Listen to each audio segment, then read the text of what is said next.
Bonjour, voilà ma vidéo que j'ai promise sur les martyrs chrétiens.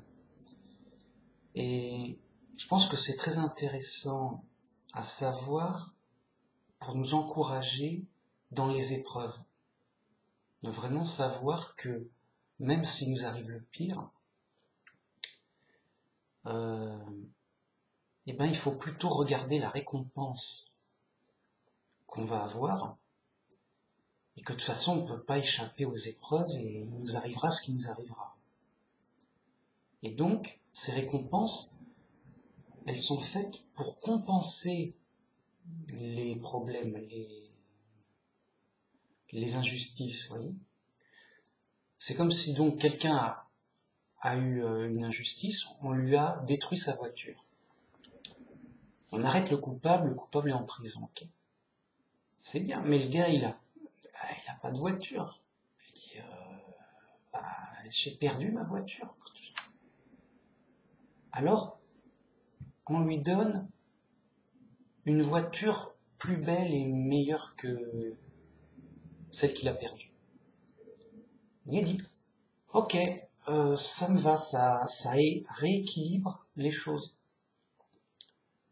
Je peux avoir une voiture, je peux circuler, je suis plus lésé. Parce qu'avant, j'avais plus de voiture, je ne pouvais plus bouger. Dur quoi, grosse perte, gros problème. Maintenant, récompense, c'est-à-dire indemnisation, compensation. Donc, pour qu'il n'y ait plus la perte et qu'il n'y ait plus le problème. Donc la personne a une plus belle voiture qu'avant. Je dis, moi ça me va, je suis content. D'accord, j'ai eu une grosse perte, mais j'ai été rétabli et cette grosse perte qui m'a causé du tort, de la tristesse, comme j'ai une plus belle voiture, ça compense. Et ça roule, si j'ose dire. Donc c'est super important. Alors que si le gars, on lui a volé sa voiture, le coupable, on lui a détruit tout. Le coupable est en prison, t'inquiète pas. Ok, c'est déjà rassurant. Le gars, il va pas recommencer, puis il sera puni, il a mal agi. Mais moi, j'ai toujours pas de voiture. Je suis dans la perte. Vraiment. Et j'ai vraiment dans les problèmes, je peux plus circuler. On va dire, voilà, tant pis, prends le train, prends le taxi, débrouille-toi, prends un vélo. Dur. Il reste dans la peine. Alors que s'il a une compensation, il se dit voilà, justice a été faite, mais j'ai eu une consolation, une compensation, ce qui fait que je m'y retrouve et que je suis rétabli à la normale, et voire même un peu plus pour compenser le tracas. C'est ça. Avec le christianisme, on sait qu'on est dans l'épreuve, on sait qu'on sera rejeté par le monde, on aura plein de difficultés. Mais on sait qu'on aura une récompense et que ça compensera tous ces problèmes. Et donc moralement, c'est rassurant, c'est important. Vous voyez, c'est d'autant plus important que ça nous aide beaucoup. Je veux dire, imaginons que quelqu'un dit je suis dans une situation difficile, et en plus je suis chrétien. Oh là là, quelle peine d'être chrétien. On va m'attaquer exprès parce que je suis chrétien. Donc des gens l'attaquent exprès parce qu'il est chrétien pour le réduire en silence, vraiment, pour empêcher qu'il est chrétien. Donc le gars il se fait frapper. Donc c'est moche, mais comment dire, il se dit oh là là, j'ai pas de chance. En fait, tout est une question de chance. J'aurais pu être un chrétien dans un meilleur endroit, caché, que sais-je. Oui. Alors qu'avec Dieu, ce qui est bien, c'est qu'il n'y a plus de question de chance ou de malchance. Parce que les gens qui croient à la chance et à la malchance, bah, finalement, leur Dieu, c'est la chance, c'est le hasard. Et ils finissent par être athées. Oh, puis il n'y a que le hasard qui compte. Puis après, oh, bah, puis le hasard a tout fait. Puis, voilà, les mecs sont fous. Et donc, ils ont l'impression que leur vie est menée au hasard. Or non. Il y aura un jugement, ce sera bien, tout est prévu, tout est logique. Donc, justement, ça enlève le côté ma vie est vouée au hasard. C'est-à-dire que si j'ai un accident et que j'ai une assurance, je sais que mon assurance va rembourser l'accident. Donc oui, il y a du hasard, mais il est annulé par les bonnes actions de l'assurance. Voyez ? Donc une personne qui a une bonne assurance, il n'a pas à se soucier, ah ouais, mais si j'ai un accident, bah c'est la fin des haricots, donc il a pourvu que j'ai eu de la chance. Alors que s'il a une bonne assurance, il se dit, ah bah si j'ai un accident, bon bah ça va me faire 2-3 formalités en plus, c'est embêtant. Mais mon assurance va tout me réparer et ça roulera comme un vent tranquille. Donc, j'ai pas à avoir peur des accidents. Voilà. Et ben là, c'est pareil. Le chrétien, il dit, c'est pas une question de. Bien sûr qu'il peut avoir de la chance. Pourquoi ce chrétien est plus persécuté qu'un autre? Et ben, on se dit, ok, il y en a qui ont plus de problèmes que d'autres à cause de la méchanceté, du monde, des rejets, de toutes sortes de choses. Et ben, qu'importe. Puisque, à la résurrection et à la fin des temps, ils auront des récompenses supplémentaires pour compenser tous ces problèmes et qu'il n'y en a pas un qui se sent plus avantagé que l'autre par la chance. Ah, moi j'ai eu de la chance, j'étais dans un pays tranquille, où tout allait bien. Ah, moi j'ai pas de chance, j'étais chez les musulmans. Dur, quoi. Ah, la dure. Ah, mince, dur. Non. La personne qui a plus de mérite parce que elle était dans un endroit difficile, elle est restée chrétienne, et tout ça, elle aura des récompenses en plus, et je vais le prouver. Donc, Matthieu 5.11, « Heureux serez-vous lorsqu'on vous outragera, lorsqu'on vous persécutera, et qu'on dira faussement de vous toutes sortes de mal, à cause de moi. Réjouissez-vous et soyez dans l'allégresse, parce que votre récompense sera grande dans les cieux. Car c'est ainsi qu'on a persécuté les prophètes qui ont été avant vous. » Donc c'est normal que le monde rejette les chrétiens. Et donc, forcément, les chrétiens sont plus ou moins malmenés, souvent moqués, des fois insultés, quelquefois frappés, et des fois tués même. Et là, Jésus, il nous dit, mais soyez heureux quand ça arrivera. C'est un peu, on dit, soyez heureux quand vous avez un accident.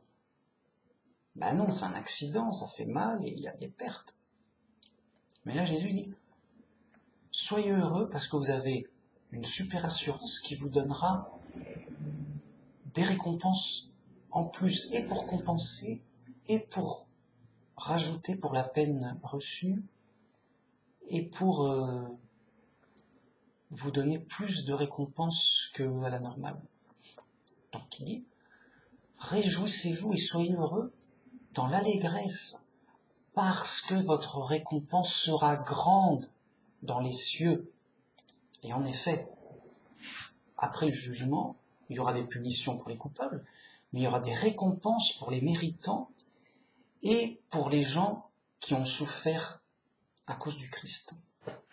Voilà. La super assurance. Donc tous les chrétiens du monde entier, eh bien, ils sont dans des situations très très différentes. Mais dans tous les cas, ils seront plus ou moins rejetés. Voilà. Moi, dans un pays libre, moi j'ai aucun problème, quoi. Mais forcément, je suis très chrétien, donc bah, on va se moquer de moi, on va me trouver idiot, ridicule. Alors lui, il est créationniste en plus. Forcément, c'est genre il a pas toute sa tête. Euh, bon, je serai rejeté. Il y aura même indirectement, même oh bah lui il est pas vraiment top quoi, il est pas normal quoi. Limite on a pitié de lui. Bon, tu vois une sorte de rejet parce que il est pas bien pour les yeux du monde. Je veux dire c'est tabou le créationnisme en Europe. Le gars il dit je suis créationniste. Je dis mais t'es fou, ça va pas la tête. Qu'est-ce qui t'arrive? Tu soignes-toi. Enfin, les gens se sont désemparés. Ils se disent bah, j'ai fait quelque chose, je sais pas.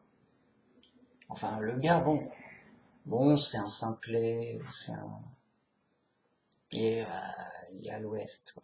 C'est comme s'il nous parlerait de n'importe quoi. Vraiment.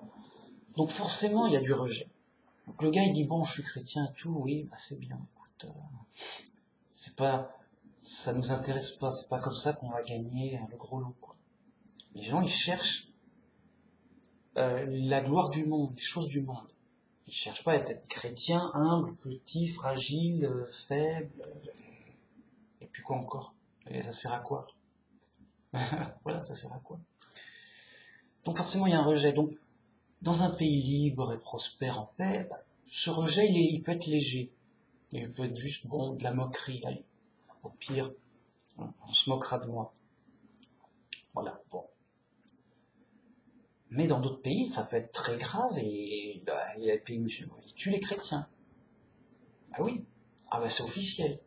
Je veux dire, en Arabie Saoudite, un musulman n'a pas le droit de ne plus être musulman, sous peine de mort.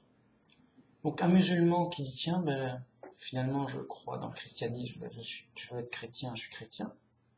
Car non, on va te tuer. Arrête, change, voilà, t'es pas libre. Et s'il persiste, bon ben, au tribunal, vous insistez, bon ben on vous tue. Ah, enfin, c'est vraiment monstrueux ces gens qui veulent être libres. Enfin, on est où? On est en islam ici, on n'est pas dans un pays libre, c'est quoi ce délire? Alors, il y a des persécutions, de rejet, de toutes sortes, ça peut être très grave, voilà. Et Jésus, donc c'est normal d'être rejeté par le monde, même un petit peu. Donc, voilà, c'est le monde quand même. C'est là, forcément. Et c'est contraire. Donc, des fois ça peut être très grave, et on se dit, mais je vais gagner que des problèmes, en plus des problèmes normaux des gens, je ne vais gagner que des problèmes avec chrétien. Donc, ok, c'est important, je vais être chrétien, mais alors je vais le cacher. Et donc, bah, quand même, c'est dur, quoi. Je vais avoir que des problèmes, donc je vais cacher d'être chrétien. Ou je vais pas être chrétien, voilà. Ou, mais oui, c'est plus dur d'être chrétien. Oui, c'est dur d'être chrétien. Mais on ne le fait pas pour rien. On sait vraiment qu'on est dans l'épreuve et qu'il y aura vraiment un jugement et vraiment une récompense. Jésus ne s'est pas sacrifié pour rien. Bon. Et ensuite, pour les gens qui, bon, bah, sont pleinement conscients, mais ils veulent le cacher parce que ils auront trop de problèmes en plus, pourquoi pas? Mais si des fois ils peuvent pas le cacher ou ils veulent pas le cacher, eh ben ils savent qu'ils seront remboursés de tous les problèmes qu'ils auront eu en plus en étant chrétiens. De manière très claire, c'est pas caché, hein, c'est Jésus le dit très clairement. Heureux serez-vous quand on vous fera du mal à cause de moi.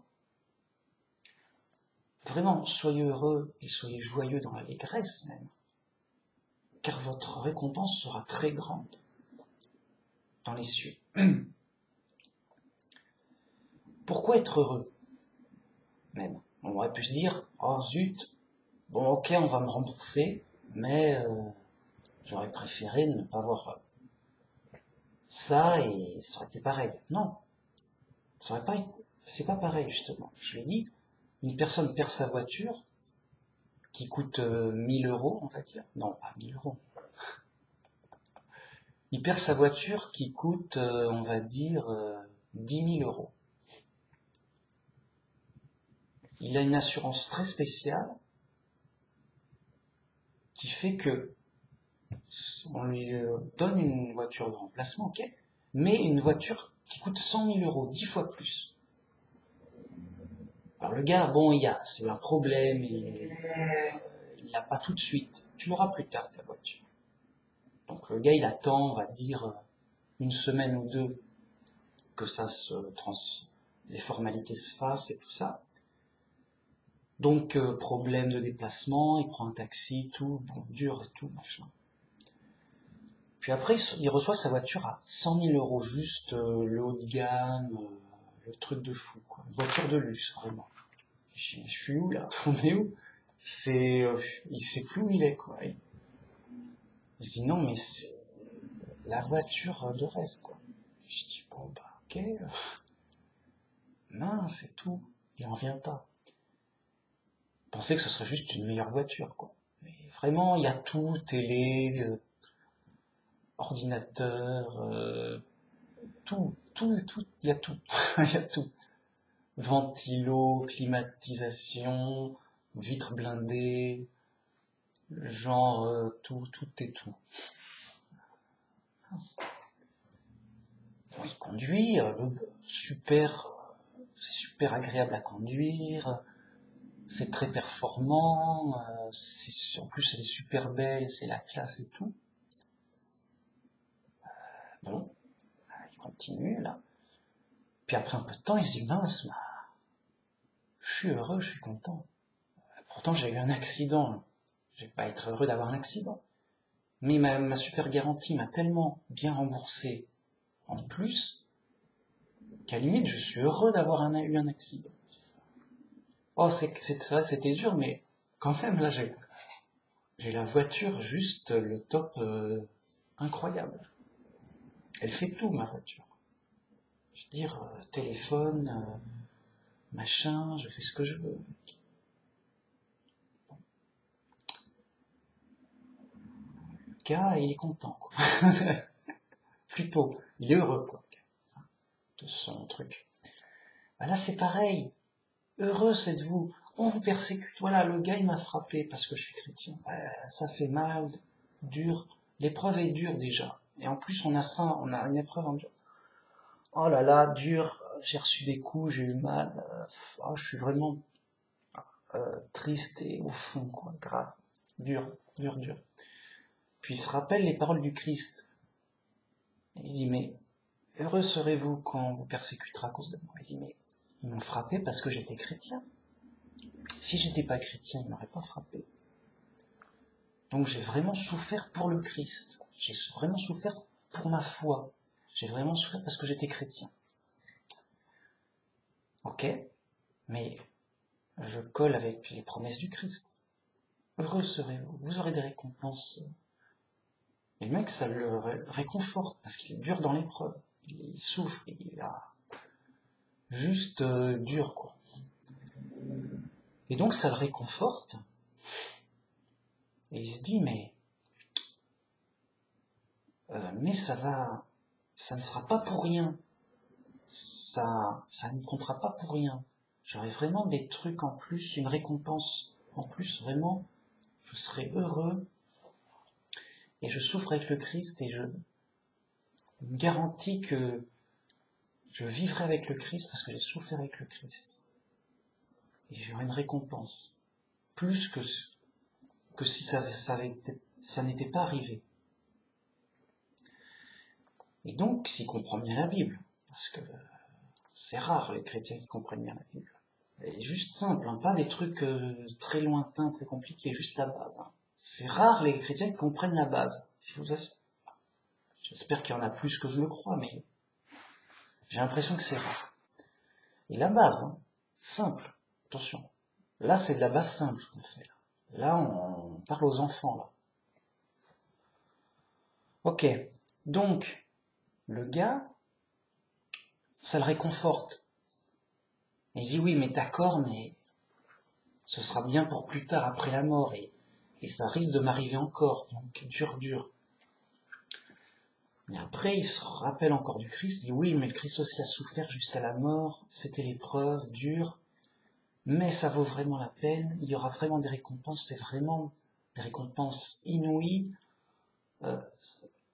Voilà, il se réconforte et il persévère dans l'évangile, il persévère dans le Christ, et il maintient son réconfort comme ça. Il dit, bon, bah, c'est très dur, mais c'est à cause du monde, et ça peut arriver, et on ne peut pas y échapper, mais j'aurai des remboursements, des compensations, des récompenses, vraiment énormes. Alors ça va pas, alors, tant mieux s'il est joyeux, mais en tout cas, c'est fait justement pour le réconforter dans l'épreuve, mais avec du vrai, avec une vraie confiance, un vrai espoir, vraiment. La Super Assurance va vraiment donner, dans 2 semaines, la super voiture de luxe. C'est pas pour jouer. Donc, un vrai espoir, un vrai réconfort, et ça l'aide à être joyeux, voire même heureux. Comme les apôtres, ils étaient persécutés, mais juste rien à foutre, enfin, dur, mais d'ailleurs il disait, on a été jugé digne de souffrir pour le Christ. Prenez ça comme un honneur de souffrir pour le Christ, mais voilà, on a été jugé digne. Parce que c'est pas nous qui décidons, vas-y, frappe-moi, je suis chrétien. Non, c'est pas à nous de choisir si on va être attaqué ou pas. Donc ça peut arriver. Parce que si en effet le gars, il fait dans la provocation et il cherche les ennuis, je dis bon bah écoute, d'accord c'est moche ce qu'ils ont fait, mais t'es vraiment dans la provocation, t'as vraiment cherché les ennuis. Donc bon, c'est un peu mitigé quoi. Donc le gars qui veut vraiment être martyr de lui-même et qui va vraiment devant le truc, devant le danger de lui-même, c'est pas forcément ce qu'il faut, c'est pas, voilà, c'est pas, comment dire, on n'est pas des suicidaires qui disent bon je vais embêter les gens jusqu'à ce qu'ils me tuent quoi. Les embêter avec le christianisme. Non, bien sûr on doit dire qu'on est chrétien, que voilà, mais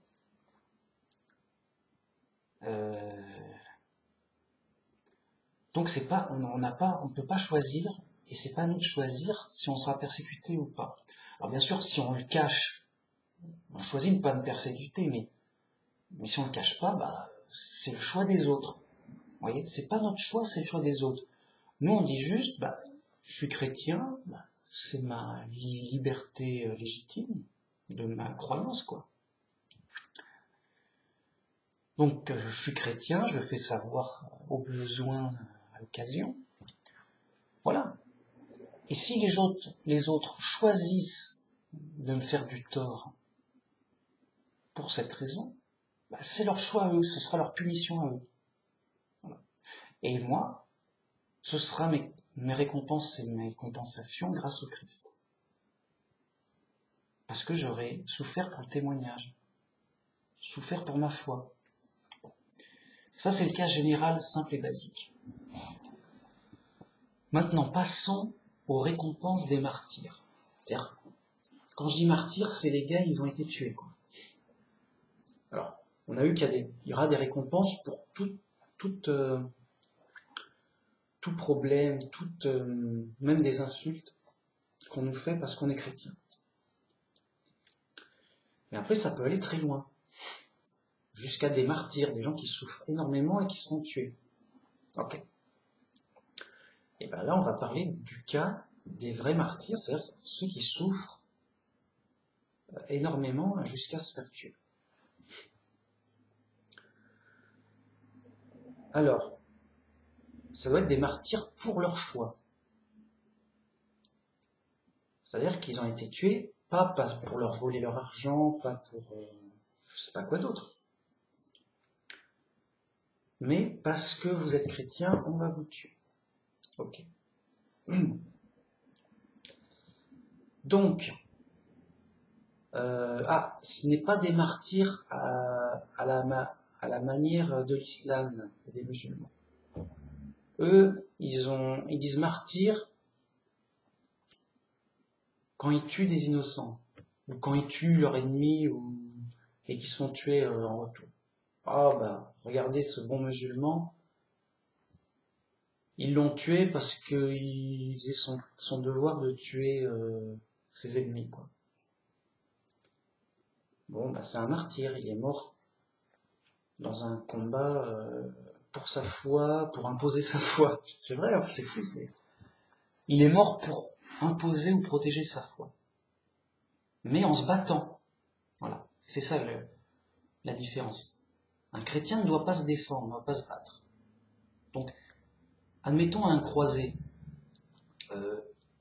c'est-à-dire ces sortes de fous, de soldats chrétiens du Moyen-Âge, de Babylone la Grande, Berk, dégueulasse. Donc les croisés, ils attaquent pour libérer Jérusalem, soi-disant, pour qu'elle redevienne chrétienne, enfin, elle devienne chrétienne tout court, alors qu'avant elle était musulmane sous leur contrôle.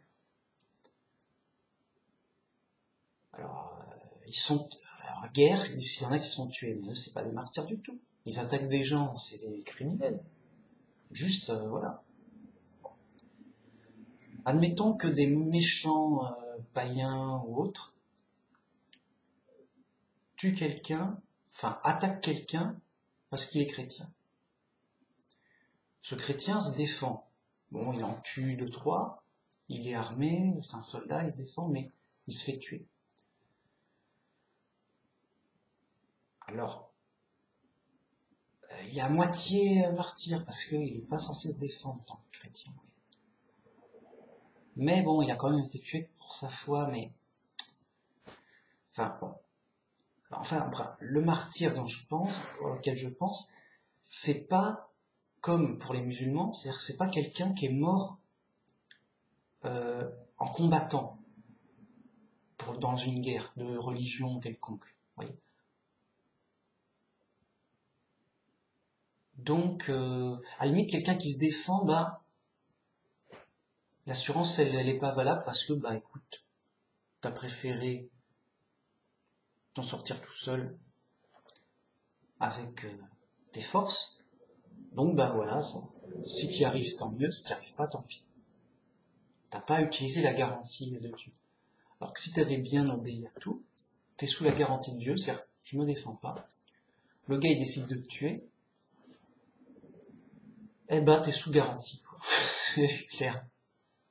Alors que dans un combat, qui a tué qui fait quoi, c'est plus complexe, voilà, c'est ça que je veux dire. Donc évidemment, ce qui est sûr et certain, qui est hors garantie, c'est les chrétiens qui meurent en attaquant les autres pour imposer leur foi. Donc le croisé, quoi. Le croisé. Non mais le croisé, c'est juste un fou, quoi. C'est juste un fou qui fait le contraire du christianisme. Le gars, il se fait tuer par les gens qui se défendent parce qu'ils voulaient imposer la foi chrétienne. J'ai envie de dire, il a ce qu'il mérite, déjà. C'est lui le méchant. Vraiment. Bon, après il y a le cas du chrétien, donc, qui lui se défend. On est attaqué par des méchants qui veulent tuer les chrétiens. Par exemple, les catholiques, ils veulent tuer les protestants. Alors, t'es un protestant qui veut se faire tuer par les méchants catholiques. Pendant les guerres de religion, pas actuellement. Tu es là, tu dis, ah bon, bah, on se défend, quoi. Je veux dire, faut sauver sa vie. Alors, est-ce que c'est un martyr? Le gars, il a pas cherché les problèmes, hein, mais c'est un peu un réflexe, on se défend. Bon. Alors, pour moi, c'est un cas mitigé, parce qu'un chrétien n'est pas censé se défendre. Mais d'un autre côté, on a quand même voulu le tuer pour sa foi, le protestant. Ah. Donc, cas mitigé, mais bon, voilà, ça s'arrangera, mais voilà. Moi, je vais plutôt partir sur le cas simple. Le vrai martyr, innocent, il se défend pas, il meurt. Le cas d'un chrétien jugé hérétique par les méchants catholiques, les faux chrétiens catholiques. Donc pendant l'Inquisition, il y a des chrétiens qui ont entendu la Bible d'une autre façon, en latin, en autre, et tout ça, et qui partent sur d'autres doctrines que les fausses doctrines officielles. Donc, Babylone la Grande, elle est pas contente. Puis à un moment, elle se dit, écoutez, on va lever des gens, on va faire des pressions, bref, on va se débrouiller, il faut les tuer, mais très clairement, tuez-moi ces hérétiques. Et sinon, ça va mal aller, hein, vraiment. Donc, ces hérétiques, c'est des chrétiens qui croient différemment de la version officielle. Donc c'est vraiment Babylone la Grande qui tue des chrétiens. Pour la raison qu'ils ne croient pas comme elle. Bien. Alors, qui a raison, qui a tort? C'est Dieu qui jugera, en termes de doctrine. Par contre, ce qui est sûr, c'est qu'un chrétien ne doit pas tuer quelqu'un, déjà, et que l'autre, mais il est mort pour sa foi. Il était chrétien.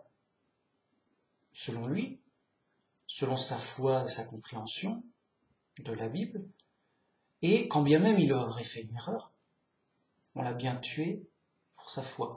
Car s'il avait été chrétien comme les autres, en disant je réfléchis pas à la doctrine, j'écoute et j'obéis à Babylone la Grande, la version officielle, il n'aurait eu aucun problème. Mais le fait qu'il cherche lui-même à comprendre et à connaître la Bible par Dieu et à suivre Dieu, donc à être chrétien par lui-même, et donc à travailler sa foi, sa propre foi pour lui-même. Ah, tu es chrétien pour toi-même librement? T'es chrétien libre? T'es chrétien? Tu cherches à être chrétien tout seul par toi-même avec la Bible? Simple. Et donc tu écoutes la Bible au lieu d'écouter Babylone la Grande? Ben on va te tuer. Ah non et tout, si. Ah tu persistes, tu es un hérétique, on va te tuer. C'est-à-dire que le gars, on lui reproche d'être chrétien selon sa compréhension de la Bible, et donc d'utiliser sa liberté chrétienne. Voilà. Et non pas de croire aux doctrines officielles. Donc, on lui reproche de croire ce qu'il comprend de la Bible, et de ne pas croire l'Église officielle. Et donc, on lui dit, voilà, tu crois la Bible plutôt que l'Église. On va te tuer. Là, on est dans du vrai martyr. Pour cette version, après, il y a plein de martyrs, un musulman tue un chrétien parce qu'il est chrétien. Heureusement, ça se fait plus trop. Ça dépend des pays, mais bon, ça s'est vu. Enfin, ça a existé, c'est clair. C'est pas des... Bon, c'est des antichrists quand même, faut être sérieux. C'est leur boulot, presque. Alors, même martyr. Ok. Alors, évidemment, c'est moche et tout, mais maintenant, on va voir la récompense des martyrs chrétiens.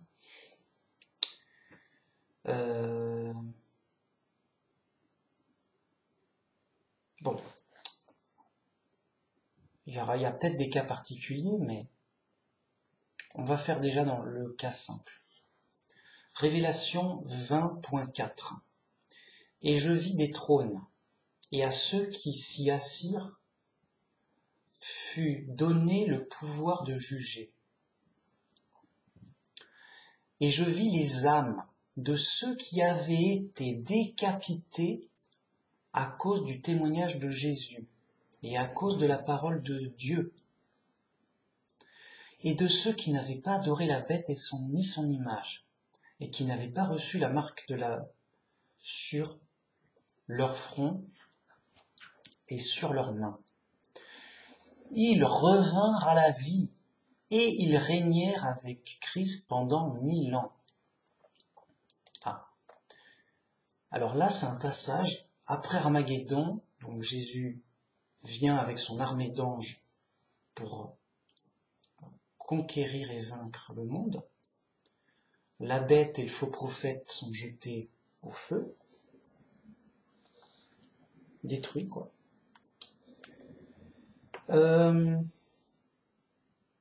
Et donc, Jésus réinstalle le royaume de Dieu sur terre. Bien. À partir de ce moment, alors avant, le diable est jeté en prison. Bien. À partir de ce moment, c'est bon, c'est officiel. La terre est libérée. Elle est officiellement le royaume de Dieu. Et donc, le Christ règne réellement et directement sur terre. Il dirige toutes les nations. Il a vraiment gagné, vraiment. Le royaume de Dieu est sur terre complète. Bien. À partir de ce moment,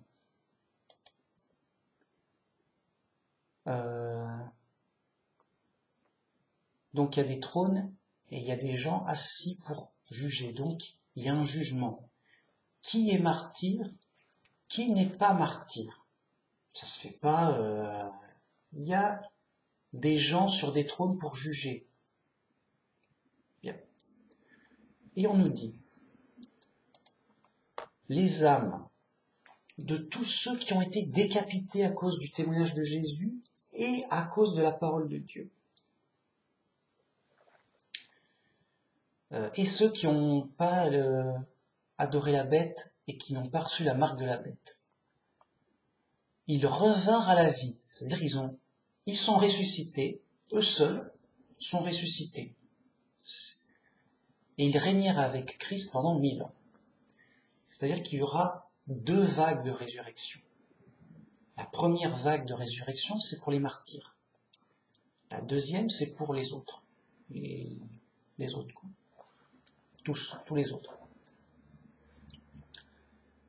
Et donc, dès que le Christ a vaincu et a installé voilà, il vient de vaincre, son royaume, il possède la terre, il est le roi de la terre, il est chez lui, quoi. Bam, aussitôt, des trônes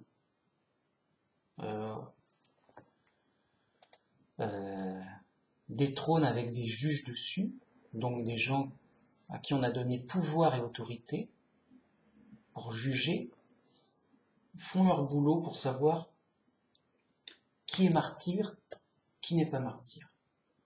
Alors on nous dit, tous ceux qui ont été décapités, et on pourrait se dire, ok, mais ce martyr, il a été brûlé vif par le feu. Cet autre, il a été pendu. Cet autre, il a été tué par un coup d'épée dans le cœur. Voilà. Ah non, ils ne sont pas décapités. Donc là, je pense qu'il faut vraiment être dans l'esprit du texte et pas dans les mots. Et l'esprit du texte, ça veut dire ceux qui ont été vraiment tués. Décapités, ça veut dire on te coupe la tête. Donc t'es vraiment mort. C'est pas on t'a blessé un peu, bon, machin. Donc c'est peut-être une façon de dire qu'il y a des gens qui ont été vraiment tués. C'est-à-dire de manière évidente et complète. Pas de demi-mesure de oui, bon, on l'a blessé, puis après on ne sait pas, quoi. Donc vraiment ceux qui ont été tués. Bon. Ok. Alors, de quelque façon que ce soit, par le feu, par le poison, par l'épée, voilà. Donc, ils ont été tués à cause de leur témoignage de Jésus et à cause de la parole de Dieu. Donc là, on a nos martyrs. Martyrs chrétiens, et peut-être aussi martyrs d'avant Jésus, parce que on parle de ceux qui sont morts pour la parole de Dieu. Alors peut-être, parce qu'ils ont rajouté et pour la parole de Dieu dans sa globalité, donc aussi avant Jésus, donc des Juifs d'avant Jésus, qui ont été tués parce que ils parlaient de Dieu, quoi, et parce qu'ils étaient comme ça, parce qu'ils étaient croyants. Bon. Donc c'est les martyrs. Eh bien, ils sont ressuscités en premier. Je ne suis pas pressé, mais c'est important. Pourquoi? Parce qu'ils vont vivre 1000 ans en régnant avec le Christ sur les nations. Donc, ils auront 1000 ans d'expérience en plus que les autres. Et une expérience très différente des autres. Déjà, c'est première récompense. Pourquoi?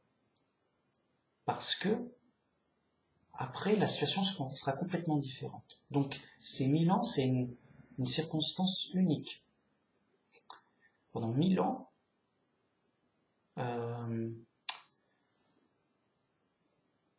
Jésus va régner sur les nations. Alors, c'est après Armageddon, il fera reconstruire tout ça, mais je veux dire 1000 ans d'expérience pour régner sur Terre, la réparer, l'organiser, tout ça, telle qu'elle est. Donc c'est vraiment une expérience unique, voilà. Donc il y aura un énorme gain d'expérience. Ils régneront avec le Christ. Donc ils auront un statut pour diriger.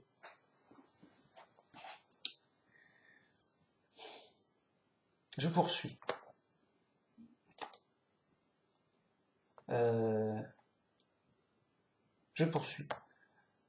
Les autres morts ne revinrent point à la vie jusqu'à ce que les 1000 ans fussent accomplis. C'est la première résurrection. Donc là, on confirme. C'est la première vague, la première résurrection. Les autres, ce sera après les 1000 ans. Donc ce sera très longtemps après. Donc c'est vraiment 1000 ans d'expérience unique. Alors j'ai oublié de parler de ceux qui n'avaient pas reçu la marque de la bête. Donc il y a deux types de martyrs. Les gars qui se sont fait tuer pour leur foi, tout simplement. Voilà. Juste voilà. Et les autres, ils sont très particuliers. C'est ceux qui n'ont pas la marque de la bête. Alors on pourrait se dire, ça va, moi j'ai pas la marque de la bête. Non. C'est que pour le temps de la fin. Dans le temps de la fin, la bête, qui est les nations, le gouvernement mondial, les Nations Unies qui, avec un gouvernement mondial, cette entité dirigeante, va imposer une marque sur tout le monde. Obligatoire tout. Et donc, si t'as pas la marque, t'es mal et t'es hors la loi, t'es obligé de fuir, t'as rien à manger, quoi. Je veux dire, parce qu'avec cette marque, on peut acheter et vendre. Donc si t'as pas cette marque, tu peux rien acheter ni vendre. Donc voilà, les gars, ils sont en mode de survie. Et pourtant, c'est super important. Donc c'est une période d'épreuve très lourde, très dure, où tout chrétien qui aura cette marque de la bête sera perdu. Je veux dire, tous ceux qui ont la marque de la bête sont perdus. Ils sont fichus, ils sont condamnés à mort. Ils sont condamnés, ils perdent la vie éternelle, ils perdent tout. Donc c'est super grave en fait. C'est une période très dure de la fin d'avant Armageddon, où la bête prend le contrôle du monde complet, il impose sa marque à tout le monde, et nous chrétiens, on est avertis que il ne faut absolument pas avoir cette marque, quitte à mourir comme tu veux, je sais pas quoi, mais il ne faut pas avoir cette marque. Donc, une période très dure. Et ceux qui sont morts durant cette période, en étant chrétiens, ceux qui sont morts dans cette période sans avoir cette marque seront ressuscités comme martyrs, tant la période sera dure et que c'est invivable sans la marque. On ne pourra pas acheter ni vendre, donc les gens devront survivre en se cachant, je ne sais pas comment. C'est fou, quoi. Très dur. Ce qui fait que tous les martyrs et ceux qui seront morts, on ne sait comment, mais sans la marque de la bête, durant cette période du contrôle total de la bête, où elle imposera sa marque, heureux sont-ils, car ils participent à cette première résurrection. C'est la première résurrection. Donc on a vu, ils auront 1000 ans d'expérience avec le Christ, en plus des autres,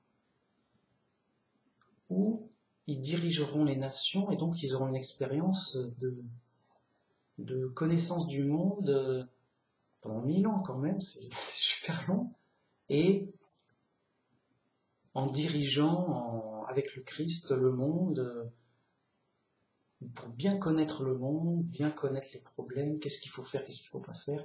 Vraiment une grosse expérience de dirigeant et de connaissance du monde. Et ça, c'est... Nous, on connaît le monde, mais on vit, on va dire, allez, on a de la chance, on vit 90 ans, on va dire. On a de la chance. Et on n'est pas forcément au placé dirigeant. Voyez.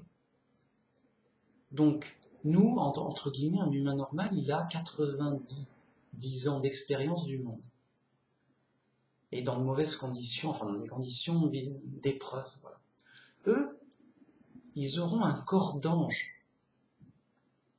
Ils seront haut placés, ils seront dans les meilleures conditions, et ils auront 1000 ans d'expérience. Donc on va dire que si nous, au mieux, dans l'idéal, on a 100 ans d'expérience, eux, ils auront 10 fois plus, dans de très bonnes conditions.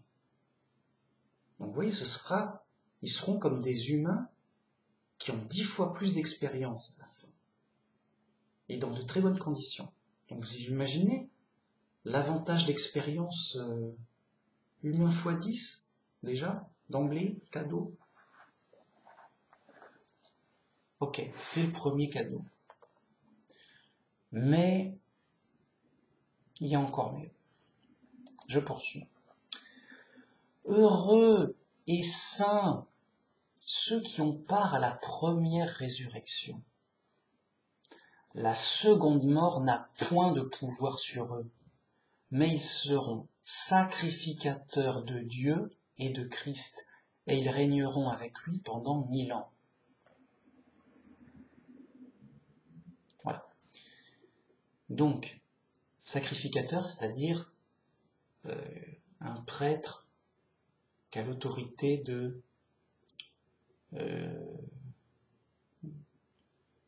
d'organiser les choses de Dieu. Donc, ils auront donc un statut très important, mais surtout, la seconde mort n'a point de pouvoir sur eux. C'est ça le super cadeau. Alors on va dire, ouais, je sais pas. Qu'est-ce que ça veut dire? Je me mets à la place du chrétien de base. Juste, juste il sait rien. Je dis, mais tu sais rien? Bah oui, je suis un chrétien de base. Et pourquoi on t'apprend pas le christianisme? Bah je suis qu'un chrétien de base, je suis dans Babylone la Grande. On va pas m'apprendre le christianisme non plus. Puis j'ai pas que ça à faire. Juste le gars, il sait deux, trois trucs, quoi. Il sait qu'il y aura Armageddon. Il sait qu'il y aura une résurrection des morts. Bon, c'est pas mal. Alors, la seconde mort n'a pas de pouvoir sur eux. C'est-à-dire qu'ils ne pourront pas perdre leur vie éternelle. Ils vont dire, quoi? Quoi? On peut pas, on peut perdre, ça veut dire qu'on peut perdre sa vie éternelle. Bah oui, je savais pas. Bah alors, ah bon? Le gars il sort de l'œuf. Juste il sort de l'œuf, il a pas réfléchi en fait. Bon, il a réfléchi. Le diable c'est un ange. Et les anges rebelles aussi. Bon, bah ils vont être détruits. Ils vont être détruits, mourir. Ils vont avoir par la seconde mort, c'est-à-dire la destruction définitive. C'est sûr qu'ils vont perdre la vie éternelle, ils seront morts, détruits là, définitivement. Enfin,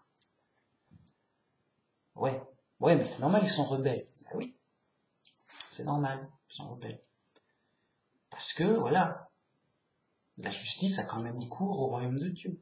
Et le gars qui, non, je fais ce que je veux, je suis un ange, maintenant, c'est moi le chef, quoi. Je dis, mais, qu'est-ce qui t'arrive? C'est pas possible. Je veux dire, alors ça arrivera pas, c'est pas censé arriver, puisque tout va bien au paradis, il n'y a pas de raison de tout casser, quoi. Tout va bien, qu'est-ce qui t'arrive, quoi. Bon. Mais, il y a bien eu des anges rebelles. Donc, progressivement, parce que l'éternité c'est long quand même, progressivement, il peut y avoir des petites dérives qui amènent à un esprit de rébellion chez les anges et qui peut amener à justement un mauvais esprit de rébellion.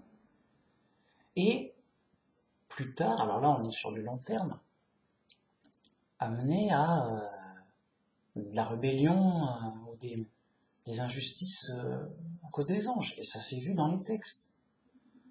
Le roi de Tyr, on dit tu étais un ange au jardin d'Éden, mais l'injustice a été trouvée en toi. Bien que tu étais beau et parfait, tu as corrompu ta sagesse à cause de ton éclat et de ton commerce, de l'abondance de ton commerce. Il était très riche, il avait une abondance de commerce et tu t'es corrompu, ta sagesse. Et de l'injustice a été trouvée en toi. Et donc, tu as été jeté et tu seras détruit. Qu'est-ce qu'il y avait d'autre? Il y avait les anges rebelles qui ont pris du temps de Noé.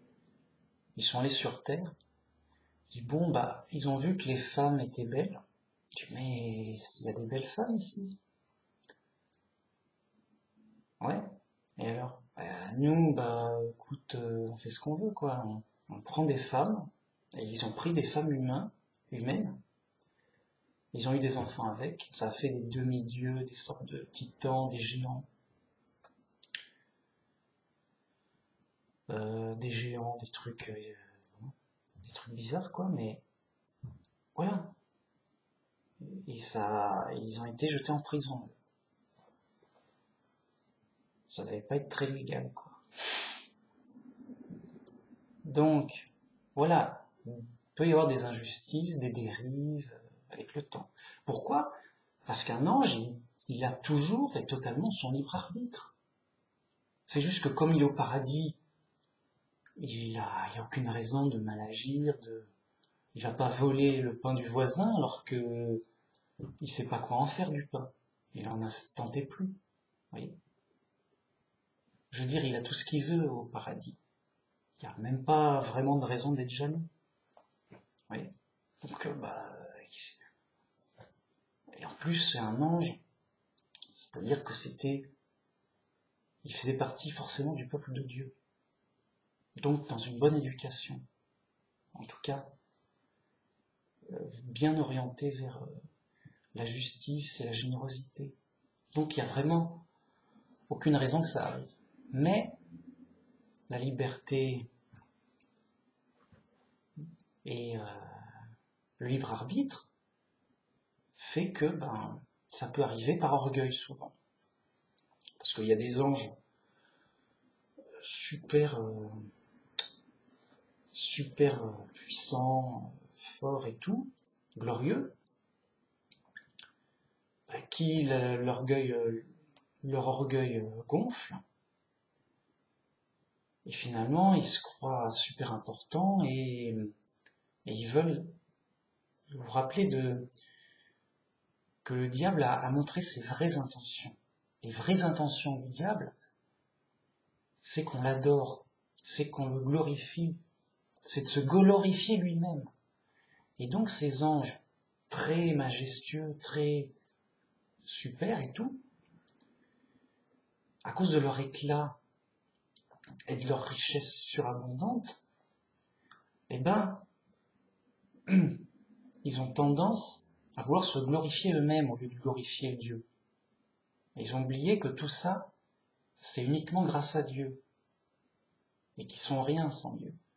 Mais leur orgueil dit non, mais non, ça va, moi j'ai tout ce qu'il faut, je suis indépendant, j'ai pas besoin de Dieu. Je dis, mais et là, leur sagesse a été corrompue. Ça a ruiné leur sagesse. Tu deviens fou. Évidemment que t'as toujours besoin de Dieu tout le temps.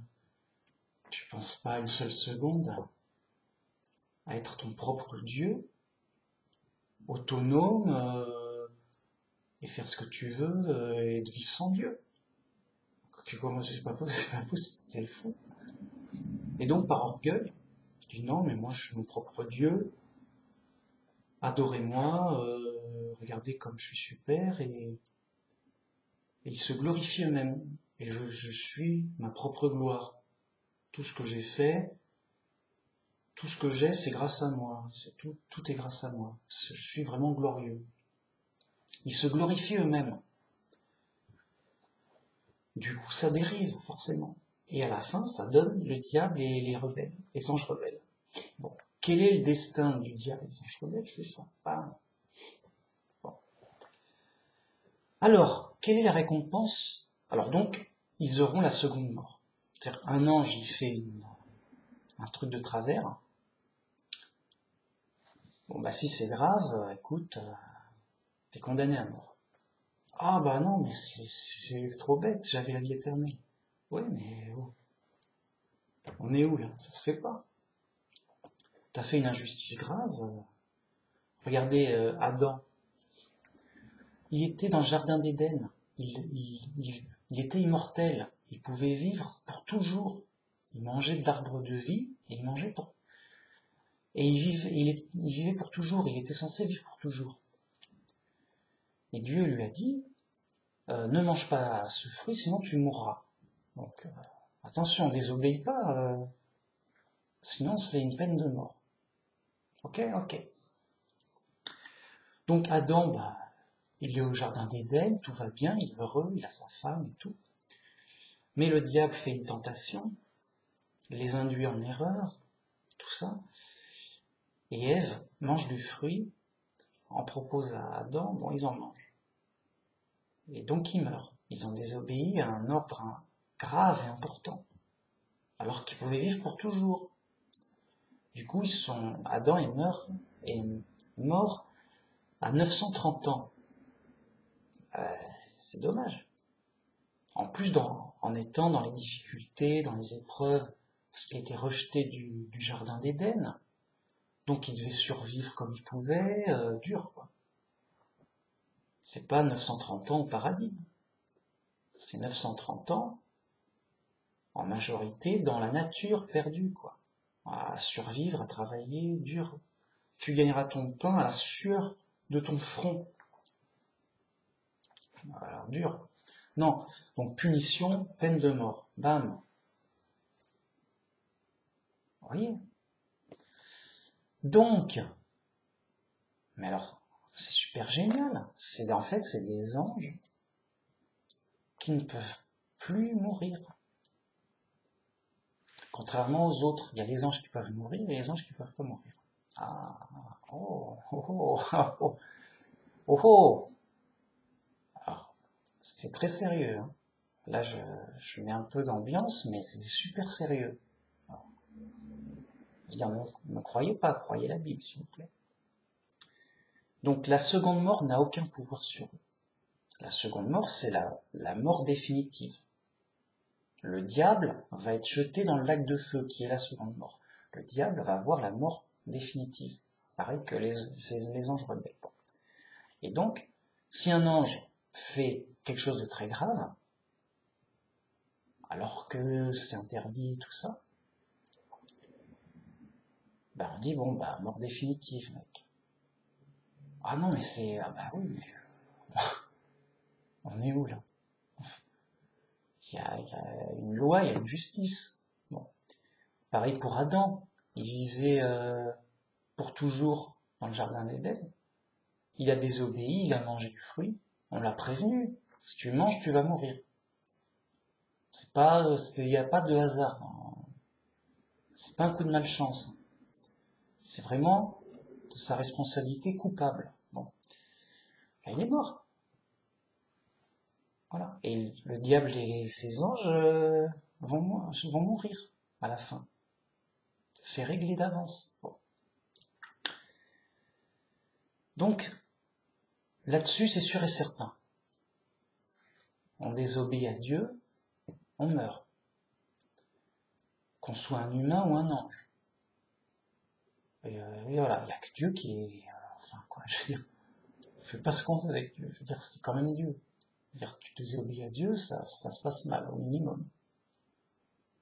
Et quand même. Et forcément, ça amène vers la mort, si on persiste.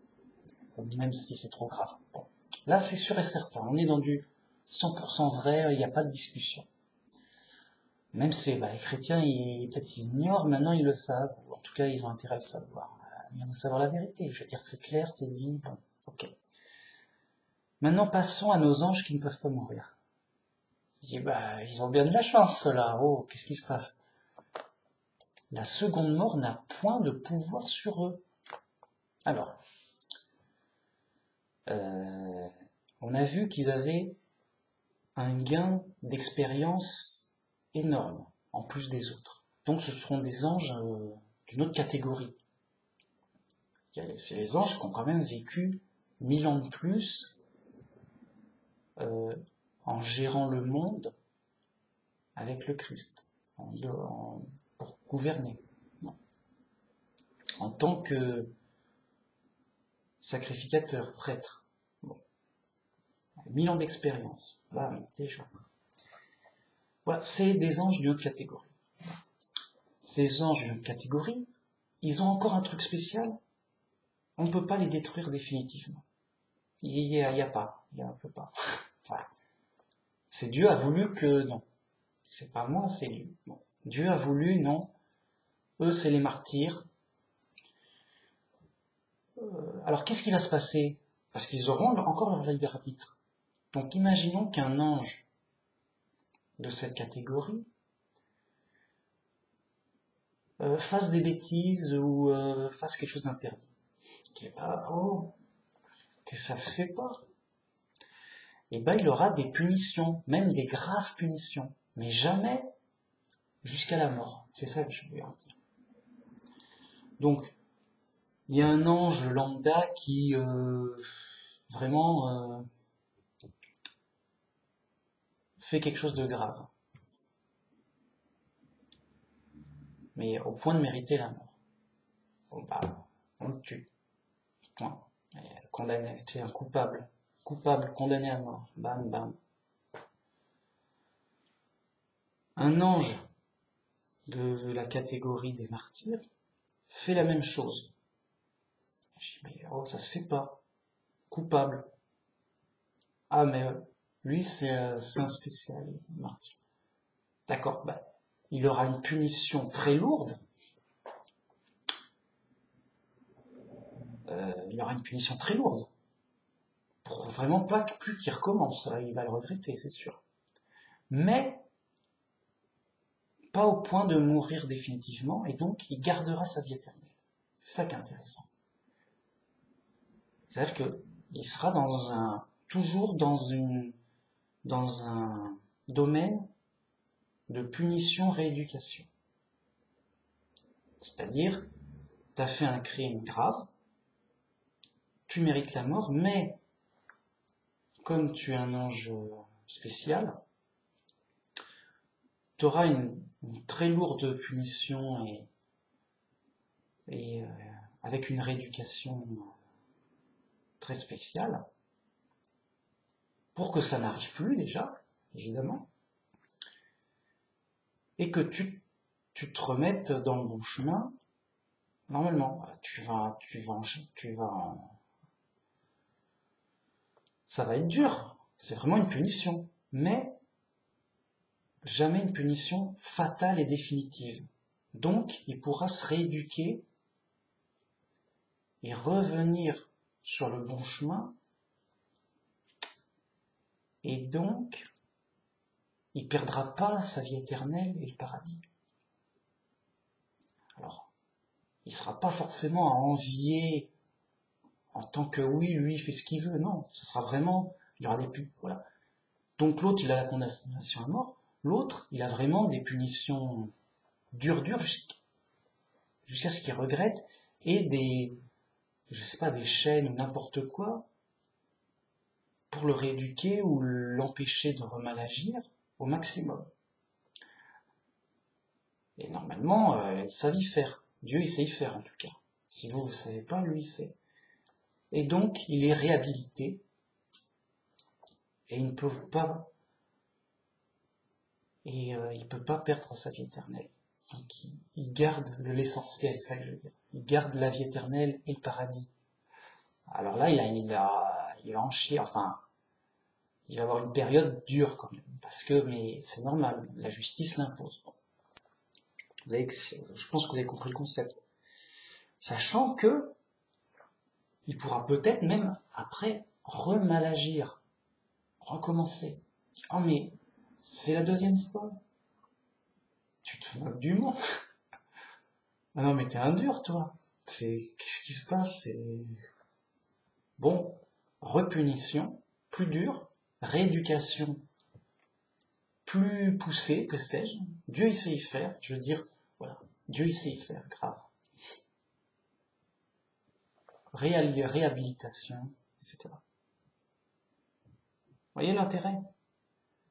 Donc, le gars, c'est un ange comme les autres, mais il a plus d'expérience et il est,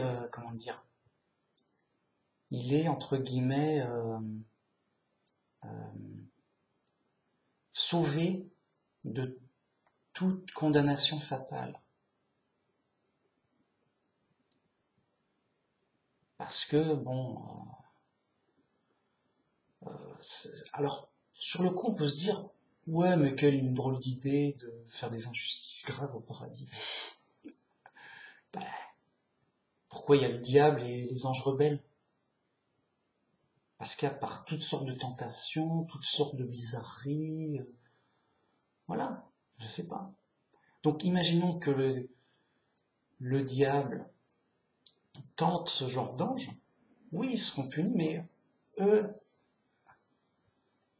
ils seront pas punis à mort, ils seront punis pour être réhabilités. Vous voyez? Parce que voilà, il est parti dans de mauvaises influences, mauvais penchant, ça a dérivé, tout. Donc en fait, c'est une sorte de bonus de formation, d'éducation plus poussée, quoi. Et qui donc garantit plus de vie. Et en fait, je sais pas si vous en rendez compte, parce que peut-être que certains se disent oui, c'est un petit plus. En fait, c'est un avantage colossal. Parce que pendant l'éternité, t'as le temps de changer. Je veux dire, il s'en passe des choses. T'imagines? Pendant l'éternité, au paradis. Tu dis, bon, ça va, on voit pas le temps passer, c'est cool. Mais il s'en passe énormément des choses. Dire, ils vont pas juste dormir comme ça pour l'éternité. C'est pas figé. Pas du tout. Il se passe plein de choses variées qui dépassent l'entendement. Donc, avec autant de grandeur et de durée, il y a plein de risques de se tromper, de dévier, même au paradis. Parce que le paradis, c'est pas la jungle. Hein. Ben, eux, c'est comme s'ils avaient un parachute de sécurité qui fonctionne tout le temps. Parce qu'il a beau être au paradis, tout va bien, mais si au bout de quelques milliards d'années, il y a une embrouille, ça peut arriver. Ok, ah, il y a eu super embrouille et tout, il tire son parachute, et je dis non, je veux pas mourir. Ah, mais il y a embrouille grave. Je tire mon parachute, et je meurs pas. Oh, ben, bravo. Et c'est reparti, bon, punition, rééducation, reformation, que sais-je. Il range son parachute, et il continue au paradis, il a échappé belle. Bon, hein, il a payé, mais il a échappé belle. Alors que les autres, ils n'ont pas de parachute. Alors bon, ils sont au paradis, mais mollo mollo. C'est pas parce qu'il y a 3 milliards d'années qui sont passées que on peut se permettre des fantaisies un peu trop osées, quoi. Hein? Il y a il y a un règlement quand même. Il y a bon, je veux dire, on fait pas n'importe quoi. Et attention, vous n'avez pas de parachute, vous. Donc si vous faites quelque chose d'interdit, grave, hein, vraiment c'est interdit, sinon vous mourrez, et que vous le faites quand même, alors qu'on vous a bien prévenu, bah vous mourrez, parce qu'on vous l'a bien dit. Comme Adam, si tu manges de ce fruit, tu mourras. Adam il dit oui, bah je suis pas fou. Mais sa femme l'a tenté, il était dans le swing, il était pas top, et il savait pas, il était un peu naïf et tout, sa femme dit regarde, moi j'en mange, ça va. Il mange, bon il meurt. Alors que ça aurait été un Adam avec un parachute, il mange, j'ai dit mais qu'est-ce que tu fais? J'ai dit que t'allais mourir si tu faisais ça. Ah mince c'est tout, oui non mais c'est l'embrouille, il y a là ma femme, elle m'a mis la pression, enfin elle m'a tenté et tout, j'ai mangé, je pensais que c'était ok, que ça... Je sais pas, bon, embrouille quoi, grosse embrouille. Ah ouais mais non, bon, ta femme elle a pas de parachute, elle meurt. Ah mais toi t'as un parachute. Ouais. Ah bah t'as de la chance. Bah. Enfin, bon voilà ce qu'on va faire pour toi. On va faire un, un cas spécial. Euh, tu vas avoir une grave punition, je sais pas, le gars vraiment grave. Je sais pas, on va dire voilà, pour faire simple, il va être fouetté. Pour juste l'idée de la punition. Dur, mal, quoi. Bon. Ensuite, tu feras des corvées. Oh non, mais dur, il fait ses corvées. Ensuite, tu seras sous la surveillance d'un tel et tu lui obéiras. Oh non, mais je vais être son esclave et puis quoi. Ensuite, c'est bon, tu fais ce que tu veux, mais tu auras des petites restrictions. Et un professeur pour te dire vraiment, te former mieux pour que tu fasses pas ça. Ok, bon, dur et tout. Bon, ça va, j'ai tous mes points. Ok, maintenant c'est bon, t'es pardonné, t'as tout payé, t'es reformé, tout, bon voilà. T'as utilisé ton parachute. T'es pas mort. Ah ouais, mais j'en ai bavé. Ok, mais sois heureux, t'es encore dans le jardin d'Éden, avec moi pour te diriger, tout va bien. C'est bon, c'est payé, voilà. Il y a une panel de justice qui fait que, voilà, ça c'est un crime grave, ça mérite la mort normalement. Mais là, je t'ai donné une peine plus ou moins équivalentes enfin, assez dures, quoi, pour compenser suivant que le cas est différent, quoi. Puisque toi, t'es un mec avec un parachute. Donc, t'es différent que quelqu'un qui a pas de parachute. Tout simplement. Donc, les gars, ils sautent d'un avion. Le mec qui a pas de parachute, bah écoute, t'as pas de parachute, tu meurs. Le gars est parachute, bon, il est pas rassuré, il dit, hey, mais arrêtez, tire ton parachute. Quoi, c'est ça, tire, oui, tire, vite. Ouais, il tire. Ah, il se pose en douceur. Bon, après, il doit s'embêter pour revenir à pied chez lui, quoi.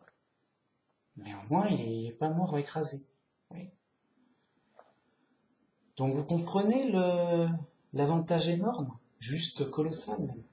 Bien que ce sera pas, ouais, moi j'ai des pouvoirs magiques en plus que toi, non. Là, c'est un ange comme les autres. Mais un ange catégorie spéciale. Et donc, sa richesse, c'est quoi en plus?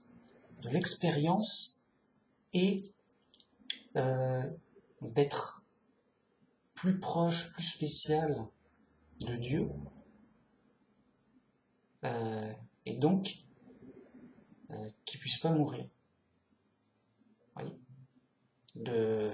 Pour une décision de justice. C'est ça que je veux dire. Parce que les autres aussi peuvent pas mourir. Mais Dieu peut les tuer pour une décision de justice. Oui, pour se faire obéir, quoi. Si le gars dit, ouais, moi je peux pas mourir, je suis un ange spécial, je fais ce que je veux, écoute, m'embrouille pas. Ouais, c'est comme ça, c'est la récompense. Ça devient n'importe quoi. Non, non, il est vraiment puni, mais différemment. Mais avec un avantage colossal. Car il ne peut plus perdre sa vie éternelle. Et, comment dire, et le paradis. Alors, grâce à son statut spécial, première résurrection, martyr, tout ça, quoi. Voilà. Je sais pas ce qu'il vous faut, si ça vous éblouit pas. Enfin voilà, plus on y réfléchit, plus on comprend, plus on se dit, mince, c'est un avantage colossal. C'est pas mesurable. C'est ça que je veux dire, c'est vraiment... C'est comme si le gars avait la vie éternelle de la vie éternelle. Ah, quoi? Il a 2 fois la vie éternelle, qu'est-ce qui se passe? Non, non. Il a la vie éternelle dans la vie éternelle. Quoi? J'ai pas compris.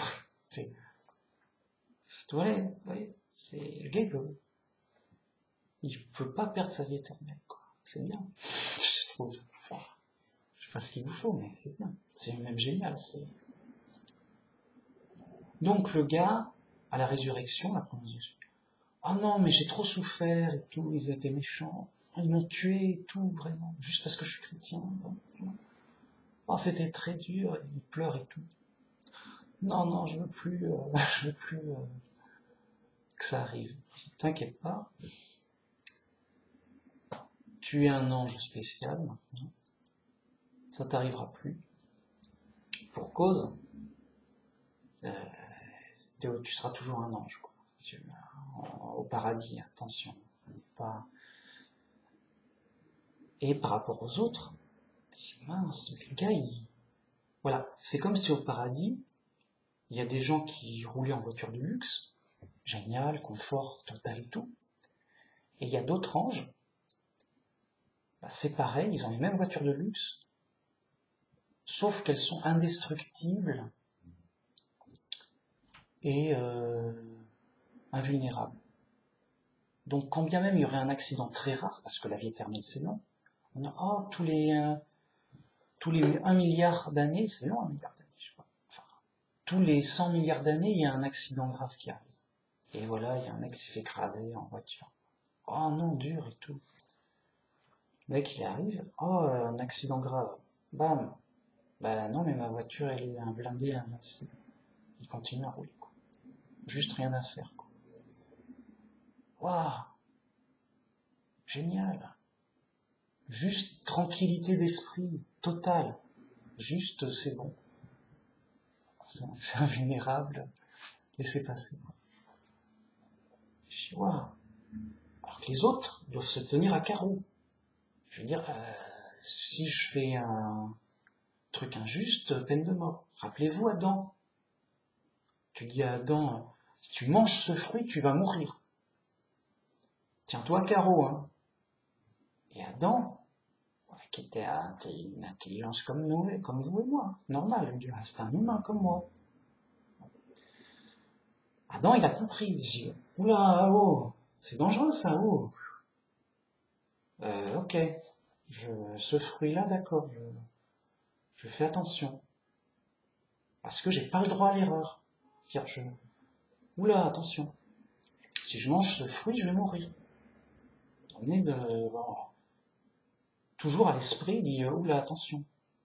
Toujours, oula, je me tiens à carreau. Voilà. Donc, Adam, il fait attention.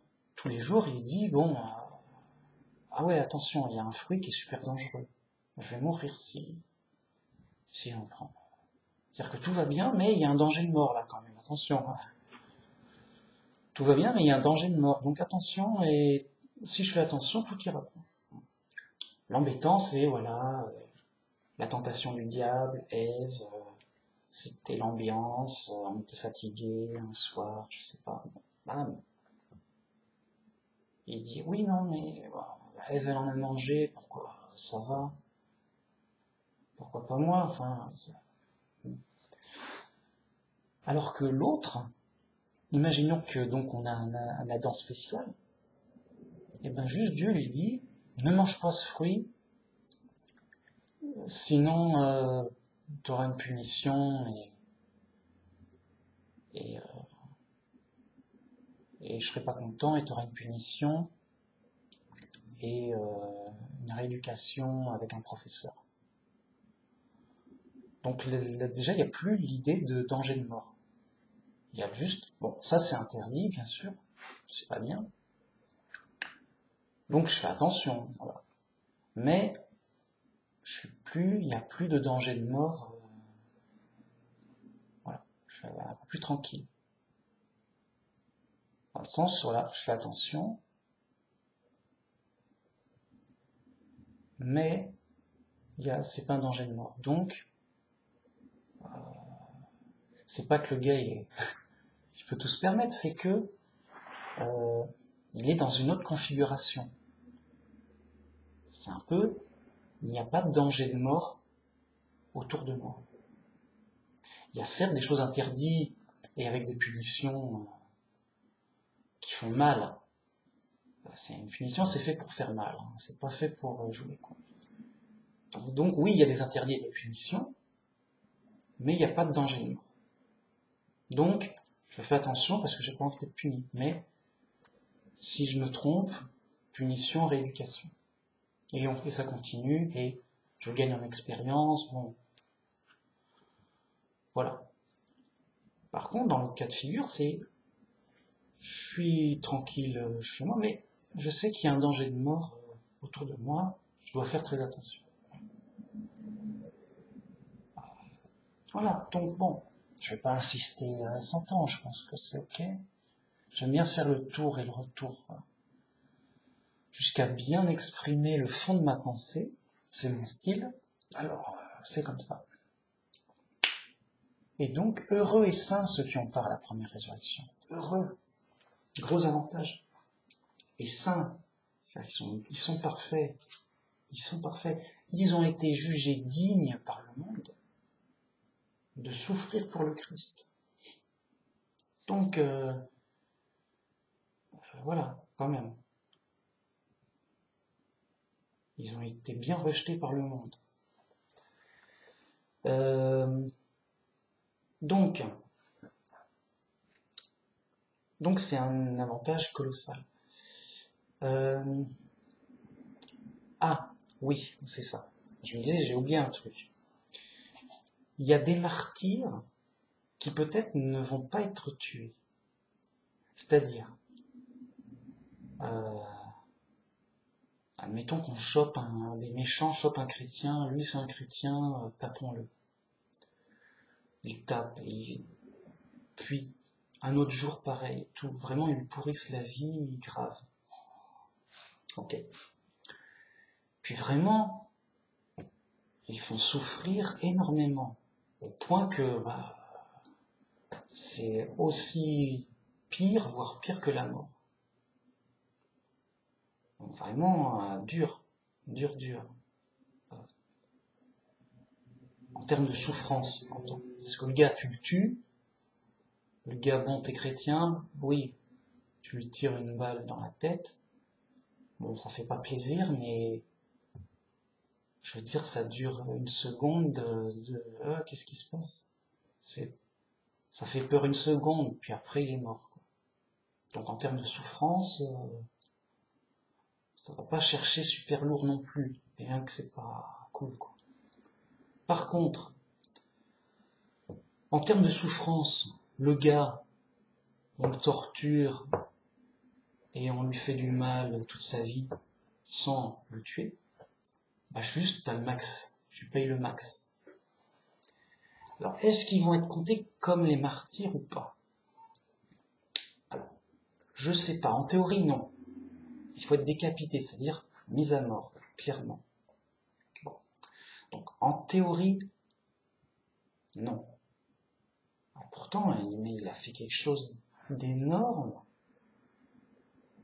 Il a gardé la foi dans les conditions les plus dures. Alors, en théorie, non, mais, comme il dit, heureux serez-vous quand vous serez persécutés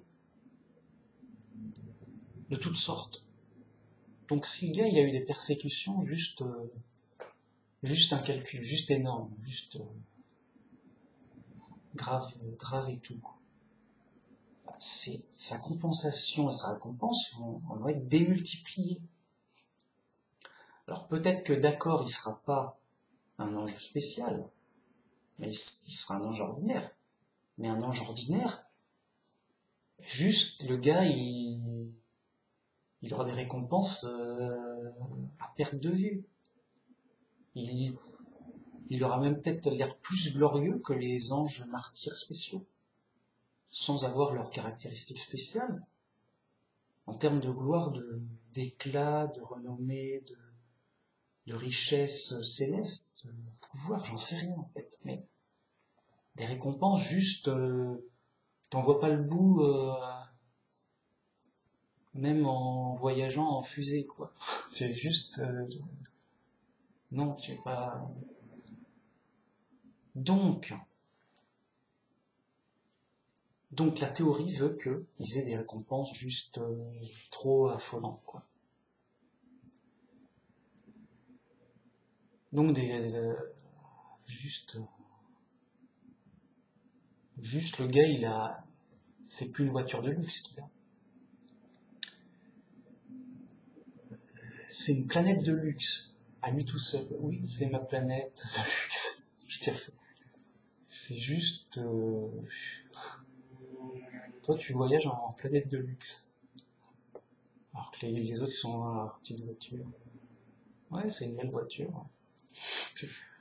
Enfin bon. Mais, en théorie, donc ils sont pas morts pour leur foi, donc ils n'ont pas lieu à ces caractéristiques d'expérience et de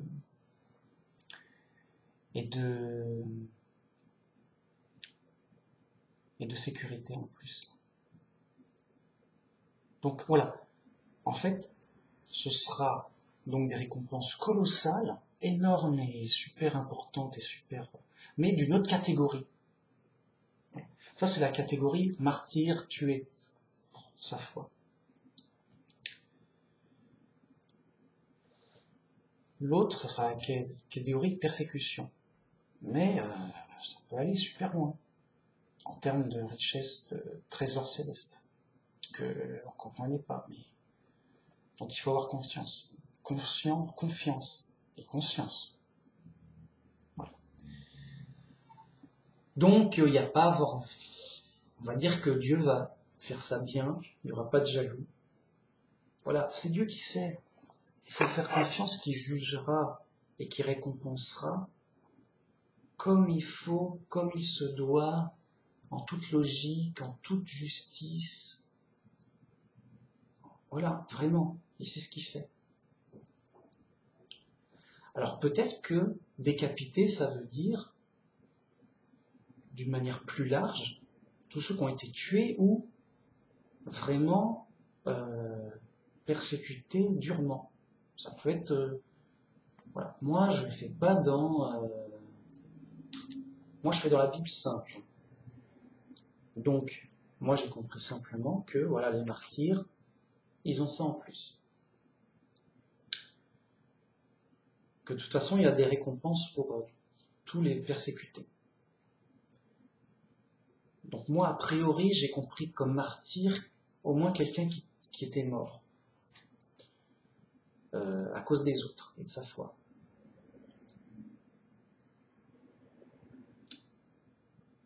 Donc, pour les autres qui ne sont pas morts, c'est différent. Alors, est-ce que ces martyrs, on peut compter les gens qui ont été persécutés, mais alors à quel degré de persécution on dira, bon, bah, là, on m'a quand même giflé, je suis un martyr. Ah ouais, dur. Ou là, bah, on m'a coupé un bras, je suis martyr.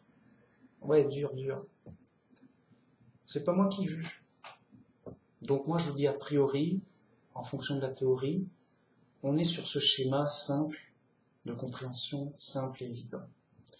Après, pour certains détails, est-ce que c'est exactement comme ça, ou est-ce qu'il y aura un peu de... Voilà, il peut y avoir une petite variation de détails. Mais selon la Bible simple, le schéma d'ensemble, le schéma général et le cas simple, parce qu'après on peut toujours trouver des cas compliqués, des cas bizarres, des cas, le croisé qui se défend, bon, on tue parce que c'est un croisé, oui, mais c'est un croisé. Ou pendant les guerres protestants catholiques, bon, il y a des méchants catholiques qui tuent un protestant. Oui, mais il le tue pas parce qu'il est chrétien, il le tue parce que il n'est pas un bon chrétien comme eux. Donc parce qu'il est hérétique, il n'est pas un chrétien conforme. Mais il le tue pas vraiment parce qu'il est chrétien. Parce que s'il était catholique, il serait chrétien comme eux, ça. Vous voyez, il y a toutes sortes de cas plus ou moins mélangés, plus ou moins bizarres, où on peut toujours pinailler. Donc le plus simple, c'est de prendre le cas général et simple de un païen tue un chrétien parce qu'il est chrétien, point, et c'est un martyr. Et donc, il a ça, bam. Après, il y a plein de variations, voilà. Et donc, moi, j'étais surtout pour parler du cas général, d'être bien conscient des récompenses, de pourquoi il faut être heureux si on nous persécute, pourquoi on est encouragé et consolé pour les persécuter, les martyrs. Vraiment, on a une garantie que, voilà, on aura bien plus pour compenser. On sait qu'il y aura d'énormes compensations. Et que donc, même on pourrait être heureux, on va gagner plus, comme ça. C'est un peu, si quelqu'un me vole 10 €, eh ben, je suis dans l'organisation qui fait que on va me donner 100 € pour compenser. Donc le gars, il pense pas trop à être volé, quoi. Ça lente. Oui, bah, si on me vole, hein, qu'est-ce que je te dis. Alors sur le coup, ben, ça peut l'embêter. Il dit, mince, ben, on m'a volé mon portefeuille. Bah ouais, mais là, moi, je voulais faire mes courses, ou peut-être si j'ai besoin d'acheter un truc, là, je suis embêté sur le moment, quand même. On m'a volé mon portefeuille, il y avait 10 € dedans. Ah.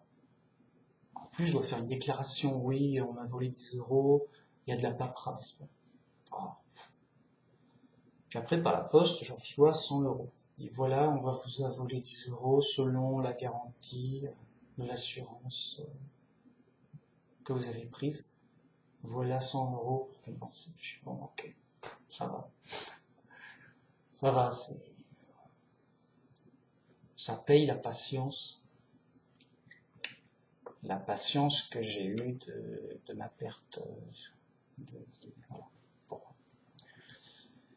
Et c'est important, je veux dire, on est dans l'épreuve, qu'on sache bien qu'on sache bien que c'est une aide pour l'épreuve, qu'on ne fait pas ça pour rien, que les choses ont un sens, qu'il y a un intérêt, que voilà. Et c'est d'autant plus important que quelqu'un qui meurt parce qu'on l'a volé pour son argent, quelqu'un meurt pour ses idées politiques, quelqu'un meurt pour ceci, une affaire de cela, ou un accident. Ben je dis, mais c'est ta perte, c'est ta ruine gratos. Je veux dire, voilà, t'as perdu, t'as perdu. Ah ouais, mais c'est dur. Ben oui, mais c'est ça la vie. C'est ça l'épreuve, c'est ça quand il n'y a pas Dieu. Mais quand il y a Dieu, tout se répare, tout se compense, tout se finit bien. Vous voyez? Mais quand il n'y a pas Dieu, ben mec, oui, ben c'est moche, ils l'ont tué pour ses idées politiques. Ah oui, ben c'est moche, ils l'ont frappé pour voler sa voiture. Ouais, ça, ben voilà, c'est sa perte sèche, c'est sa ruine, c'est voilà. Bon. Ah oui, t'as tout perdu. Dommage, t'as pas de chance. Alors qu'avec le vrai christianisme, il n'y a pas de chance en jeu. C'est-à-dire que toutes les malchances de la vie et les côtés aléatoires, les problématiques et le chaos de la vie et les malchances de la vie seront compensés après automatiquement. Donc, au résultat, le bilan définitif fait que tu aies de la chance ou que tu n'en aies pas, ça va revenir au même. Si tu as beaucoup de chance pendant ta vie, tu n'auras pas lieu d'avoir de compensation au ciel. Si tu n'as pas de chance dans ta vie, et que tu en souffres avec des problèmes en plus, tu auras des compensations au ciel.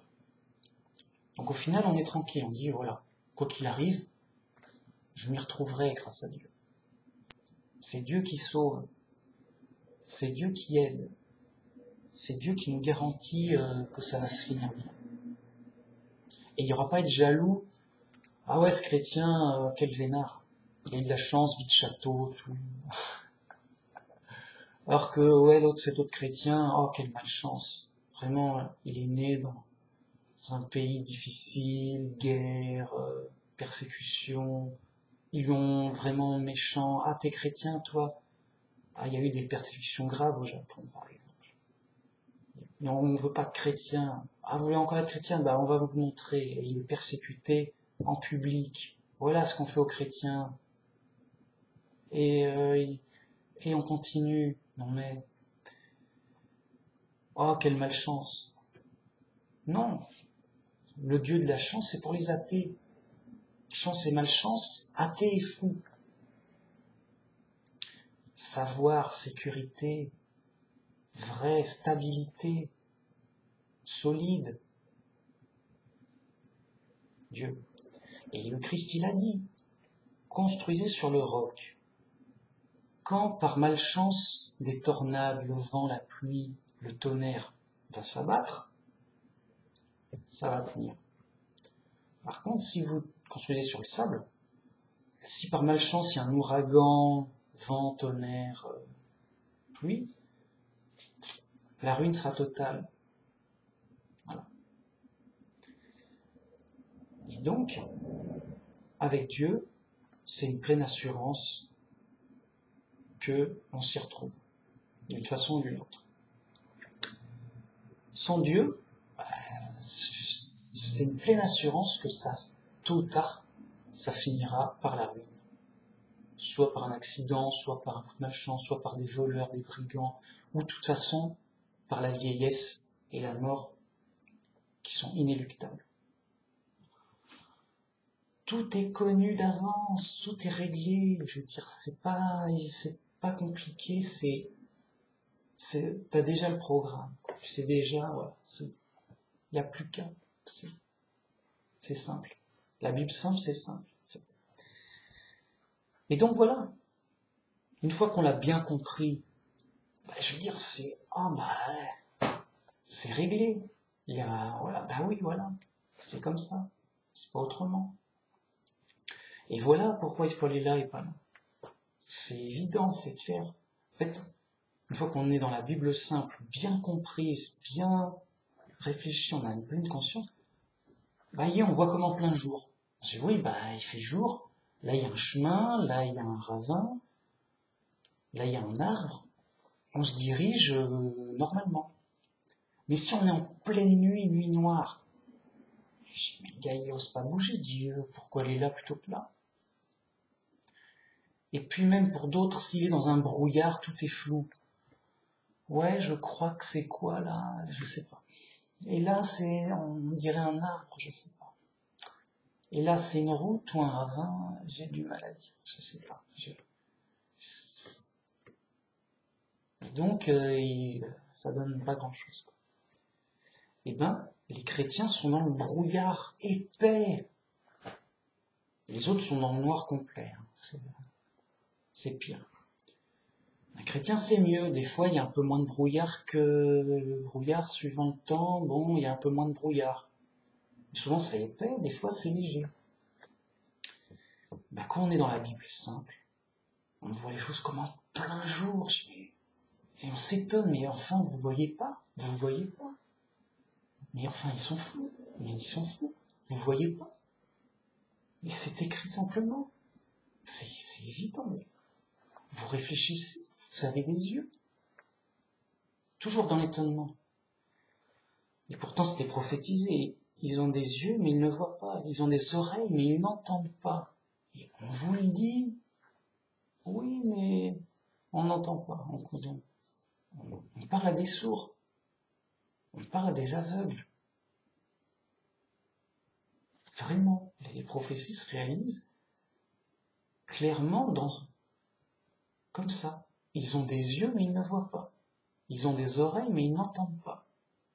Les choses sont simples et évidentes, mais non. Ils voient pas, ils comprennent pas. C'est vrai.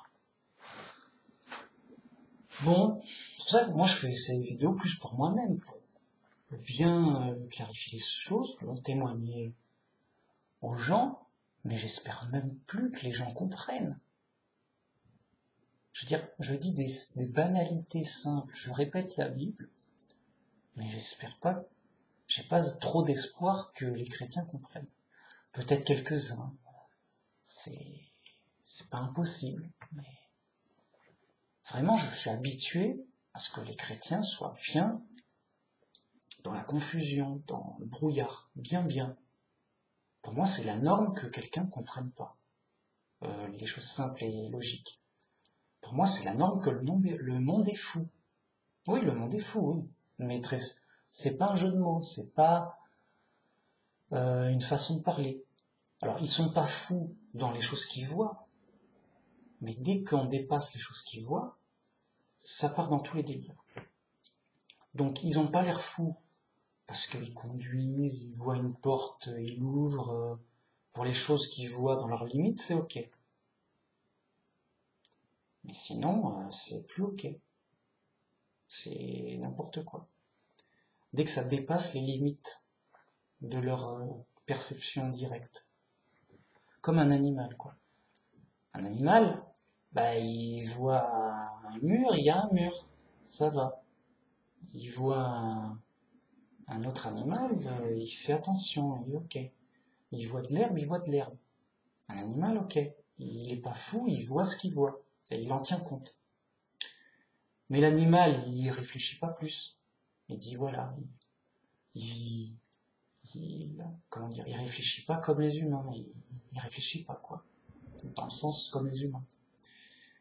Et donc, on n'a rien à attendre d'un animal. Juste, on va pas lui parler pour l'enseigner. C'est pareil. Les gens sont fous. Ils voient bien ce qu'ils voient bien. Ça va. Mais ils comprennent pas les choses, le monde. ils comprennent pas la réalité. Ils y réfléchissent de travers, ils sont fous. Dès que ça dépasse ce qu'ils voient, ça délire en imaginaire.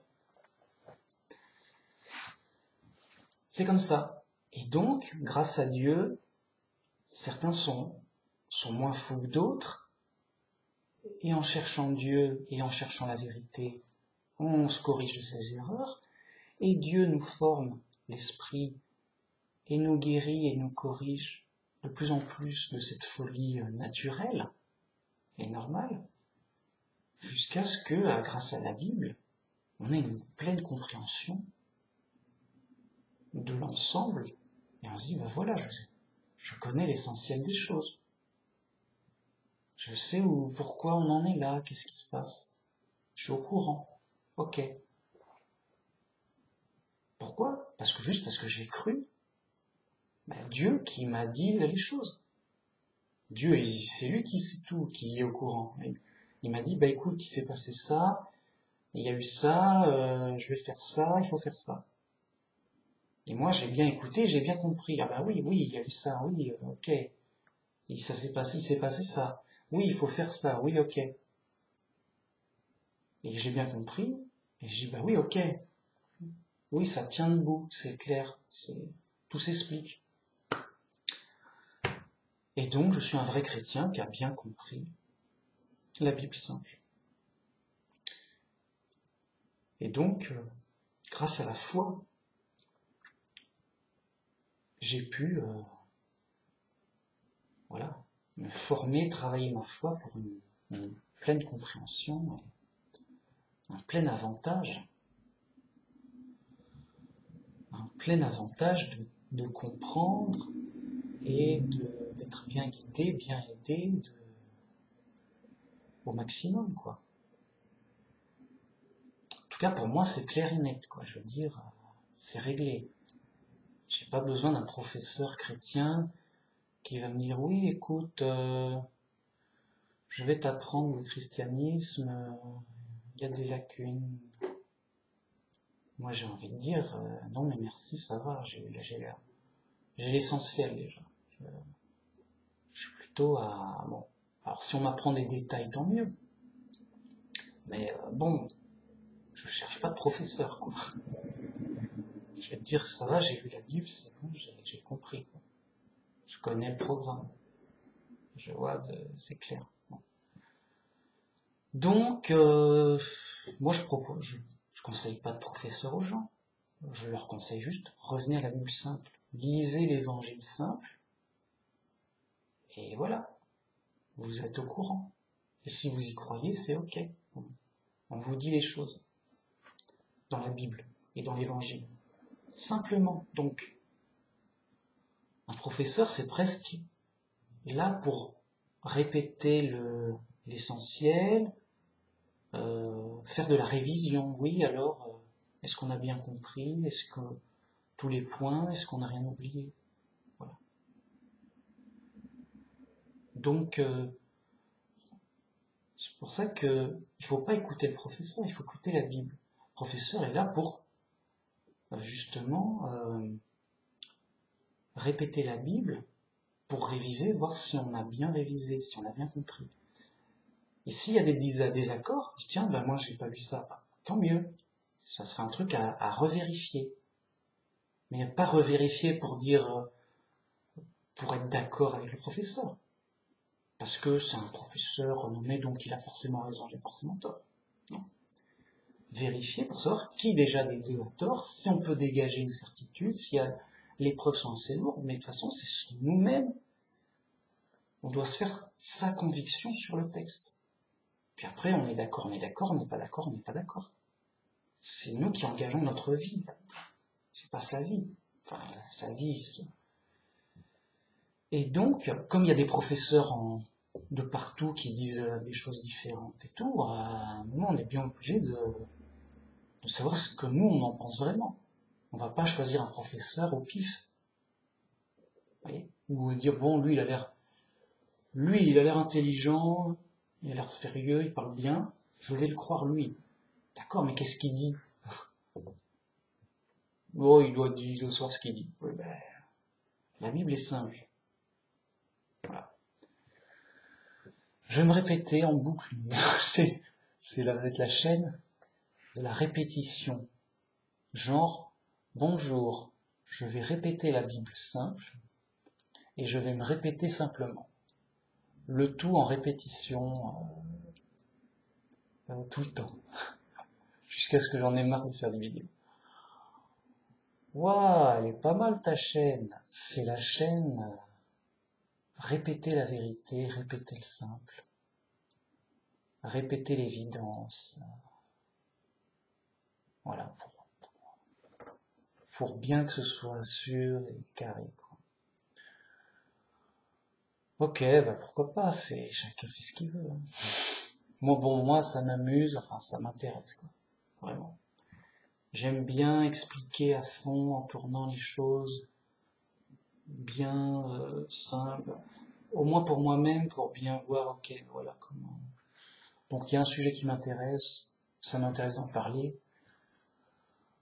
Pour ma recherche, ma formation d'esprit, ok, c'est bien clair, c'est bien ça, tout ça. Voilà. Après, si ça intéresse des gens, bah, c'est à eux de voir, c'est leurs affaires. C'est leurs affaires, les gens sont libres. Les gens sont libres et c'est l'épreuve. Ils sont perdus dans le monde. Ils entendent des vertes et des pas mûres. Bon, bah, et comme ça leur permet de travailler. C'est quoi ses arguments, c'est quoi ses preuves, qu'est-ce qu'il dit lui, pourquoi lui il dit autre chose. Voilà, ça leur exerce leur esprit critique. C'est l'épreuve, c'est formateur l'épreuve. Voilà, merci beaucoup. C'était génial. Une prochaine fois. C'était intéressant, important, donc c'est fait. Voilà. Donc merci beaucoup. À la prochaine. Merci, au revoir.